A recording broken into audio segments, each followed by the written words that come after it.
আজকে চোখে না দেখে গোল দিয়ে প্রতিযোগিতা তো আমি জিতবো। না আমি না আমি না আমি আচ্ছা আমি কি করব তাইলে? এই তো বল বসাই দিছি, খেলা স্টার্ট। ওকে আমি আসতেছি, বলটা ভালো করে মিডিলে বসাই নিয়ে এইবারে দেব শট। ওই আই হাই ব্যাগে চলে গেছে।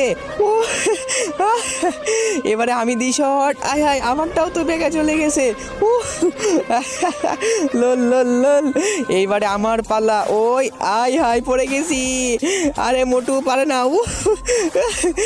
এইবারে আমার পালা, আমি তো করতে হবে। ইয়া ইয়া ইয়া আমি তো পারবোই। বন্ধুরা আয় আয় বাট্টুর সাথে একটা মজা করি, প্র্যাঙ্ক করি। তো বন্ধুরা দেখা যাক কি হয়। তার আগে গাইজ, আপনার কাছে সামান্য কিছু টাকা নাকি মাকে বেশি প্রয়োজন? আমার মতো যার মাকে বেশি প্রয়োজন তারা অবশ্যই এই ভিডিওতে লাইক দিয়ে চ্যানেলটি সাবস্ক্রাইব করে দিবেন আর কমেন্ট বক্সে আই লাভ ইউ মা লিখে দিবেন। আসলে আমি দেখতে চাই আপনি টাকার চেয়ে আপনার মাকে কতটা বেশি ভালোবাসেন। এই তো বলের জায়গায় মাটি রেখে দিয়েছি, ছোট বল মারতে আসলে ওর পায়ে লাগবে। ওই আরে এটা মাটি, আমি পলাই।